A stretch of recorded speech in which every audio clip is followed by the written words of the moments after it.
দেশের প্রথম বিজ্ঞান ভিত্তিক টেলিভিশন রিয়েলিটি শো জিপিএইচ ইস্পাত এসো রোবট বানাই এর সিলেট বিভাগীয় প্রতিযোগিতা ও প্রদর্শনী অনুষ্ঠিত হয়েছে।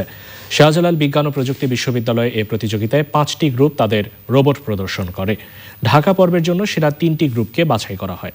সিলেট থেকে সাদিকুর রহমান সাকির তথ্য ভিডিওচিত্রে সাবরিনা হাসানের রিপোর্ট। নিজের ধারণাকে বাস্তবে রূপ দিতে জিপিএইচ ইস্পাত এসো রোবট বানাইয়ের আয়োজন। সিলেট বিভাগীয় প্রতিযোগিতার ফাইনাল রাউন্ডে তাই নিজেদের বানানো রোবট নিয়ে হাজির হয় অংশগ্রহণকারী দল। নিজেদের আইডিয়াকে বাস্তবায়ন করতে পেরে এমন আয়োজন অব্যাহত রাখার প্রত্যাশা খুদে বিজ্ঞানীদের। খুবই ভালো লাগছে, এটা আমাদের একেবারে নতুন একটা অভিজ্ঞতা, আমরা কখনো এরকম ধরনের কোনো বট বানাইনি। এই আয়োজন অর্গানাইজ করার জন্য জিপিএইচ ইস্পাতকে অনেক থ্যাঙ্কস এবং চ্যানেল আইকে অনেক থ্যাঙ্কস যে এটা মিডিয়া এভাবে টেলিকাস্ট করে মানুষকে রোবোটিক্সে ইন্টারেস্ট করানোর জন্য, এবং এটা এইভাবে সামনের দিকে এই জিনিসটা তারা কন্টিনিউ করবে এই আশা করি। ব্যক্তিরা সাধারণত গর্ত অথবা কাদা পানি অথবা শুধু পানি অথবা তার সামনে কোনো কিছু আছে কিনা এটা সে বুঝতে পারে না। আমরা তাকে বোঝাবো যে তার সামনে কোনো কিছু আছে কিনা, অথবা তার সামনে গর্ত আছে কিনা, অথবা কাদা পানি আছে কিনা। এটাই মেইন প্রজেক্টটা ছিল।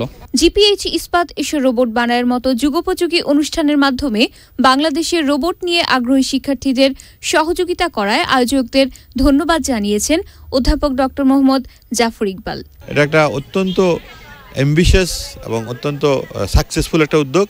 আমি দেখে মুগ্ধ হলাম যে আমাদের ছেলেমেয়েরা আইডিয়া দিয়েছে এবং সেই আইডিয়াটা অনুযায়ী রোবট তৈরি করে আজকে সেই রোবটগুলোকে দেখানো হয়েছে এবং যাদের রোবটটি সুন্দর হয়েছে তাদেরকে এক ধরনের পুরস্কার দেওয়া হয়েছে এবং সবাইকে নিয়ে একটা ন্যাশনাল একটা প্রতিযোগিতার আয়োজন করা হবে যেখানে সারা দেশ থেকে ছেলেমেয়েরা এখানে আসবে।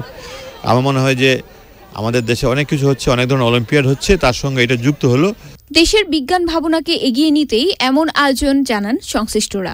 এদেশের সামগ্রিক উন্নয়নের জন্য অর্থনৈতিক ডেভেলপমেন্ট এবং ভৌত অবকাঠামোর উন্নতির সাথে সাথে জ্ঞান বিজ্ঞানে যাতে অগ্রগতি লাভ করে এবং দেশ এগিয়ে যেতে পারে, এর জন্য তরুণ তরুণীদের মধ্যে জ্ঞান বিজ্ঞানের চর্চা বৃদ্ধির কল্পে জিপিএইচ ইস্পাত এসো রোবট বানাই নামক যে উদ্যোগ সেটির সাথে আমরা সম্পৃক্ত হয়েছি। সিলেট বিভাগীয় পর্যায় থেকে সেরা 3 রোবট উপস্থাপনকারী দল অংশ নেবে অনুষ্ঠানের ঢাকা পর্বে। Sabrina Hasan, channel I.